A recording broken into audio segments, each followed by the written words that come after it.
Friends கிச்சனில் நாம் இன்றைக்கி பார்க்க போகிற ரெசிபி ஜவ்வரிசி உப்புமா கிச்சடின்னு சொல்லலாம். ரொம்ப ரொம்ப டேஸ்ட்டாக இருக்கும். காலையில் பிரேக்ஃபாஸ்ட்டுக்கும் ஈவினிங் ஸ்நாக்ஸுக்கும் செய்து சாப்பிட்லாம். ரொம்ப அருமையான ரெசிபி. இதை எப்படி செய்திடலான்னு பார்த்துருவோம். தேவையான பொருளும் பார்த்துடலாம். நான் நைட்டு ஊற போட்டு வச்ச ஜவ்வரிசியை பாருங்கள்.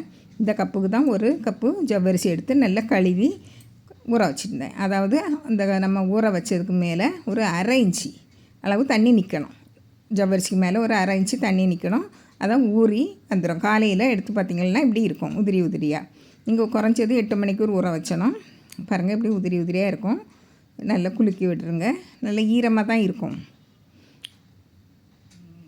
பாருங்கள் இப்படி இருக்கணும், முத்து போல். இப்போ இதில் ஒன்றை எடுத்து நசுக்கி பாருங்கள். நல்ல மாவு போல் போயிருக்கணும். நல்லா ஊறி வந்திருக்கணும். அப்படின்னா தான் உப்புமாவும் நல்லா ஊறி நல்லா வெந்து வரும். இப்போ இது ஒரு சைடில் இருக்கட்டு. இப்போ நம்ம எந்த கப்பில் ஜவ்வரிசி எடுத்தோமோ அதே கப்பில் வேர்க்கடலை எடுத்திருக்கேன், அதாவது நிலக்கடலை. இதை எடுத்து நம்ம வெறும் கடாயில் போட்டு வறுத்து எடுக்கணும்.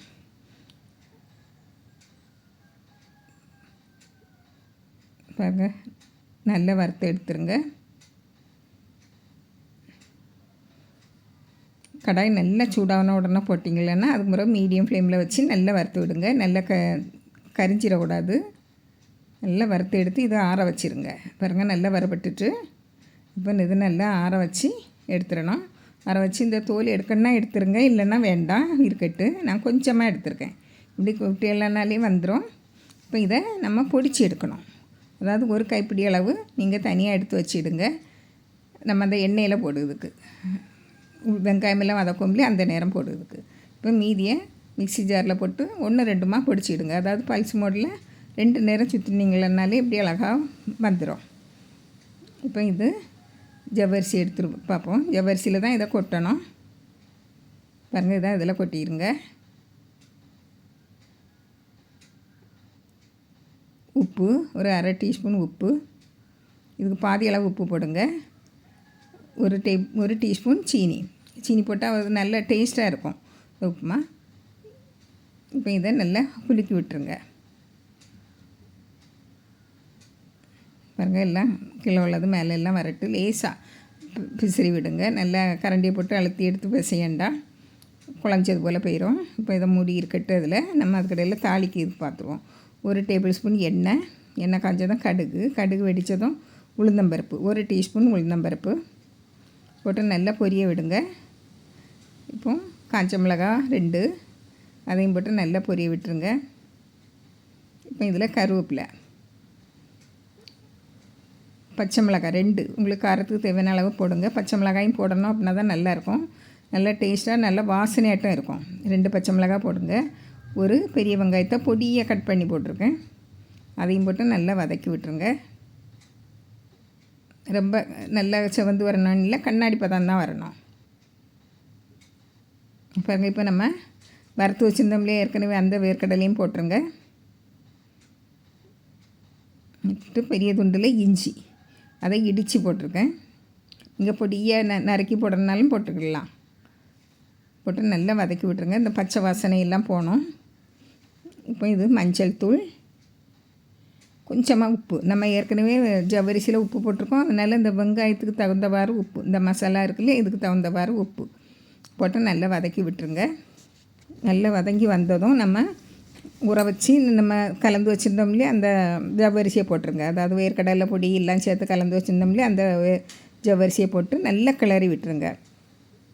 நல்லா கிளறி விடணும். அடியில் இருக்கிறது எல்லாம் மேலே வந்து ஒன்று போல் சேர்ந்து வரணும்.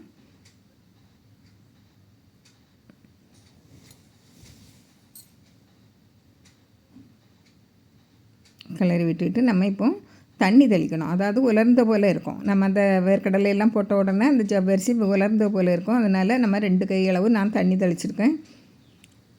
கொஞ்சம் காணாதுன்னா கூட கொஞ்சம் தண்ணி தெளிச்சிடுங்க. அதாவது இது ஜவ்வரிசி நல்லா வெந்து வரணும். இப்போ மூடி வச்சுருங்க. மூடி வச்சு வேக வச்சு எடுங்க. ஜவ்வரிசி நல்லா வெந்து வந்தால் தான் நம்மளுக்கு வயிற்றுக்கும் நல்லது, ஜீரணமாகுது, நல்ல ஜீரணமாகும். உப்புமாவும் நல்லா சாஃப்டாக இருக்கும். பாருங்கள் உங்களுக்கு நீங்கள் பார்த்துடுங்க. தண்ணி பதத்தை ஈரப்பதத்தை நல்லா வெந்து வரணும். இப்போ இன்னும் மூடி வச்சிடலாம். இப்போ இடையிடையே இப்படி மூடி வச்சு நல்லா கிளறி விட்டுடுங்க. அப்படின்னா தான் நல்லா வெந்து வரும். மேலே உள்ளது எல்லாம், இல்லைன்னா மேலே உள்ளது வேகாமல் இருக்கும். நம்மளுக்கு ஊறின ஜவ்வரிசி தான், ஆனாலுமே நல்லா தண்ணி தெளித்து நீங்கள் நல்லா வேக விடணும். அது நல்லா தண்ணியை விட்டுறக்கூடாது.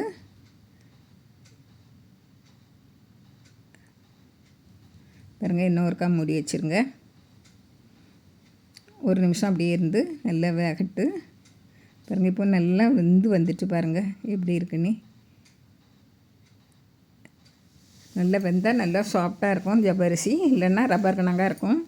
அதனால் கொஞ்சம் தண்ணி தெளித்து நல்லா வேக வச்சு எடுத்துருங்க. இப்போ நான் அடுப்பை ஆஃப் பண்ணிட்டேன். ஆஃப் பண்ணிவிட்டு நான் பாதி எலுமிச்சம்பழம், அதை ஒரு 5-6 சொட்டு எலுமிச்சம்பழச்சாறு விட்டால் போதும், விட்டு கிளறி விட்டு மூடி வச்சுருங்க.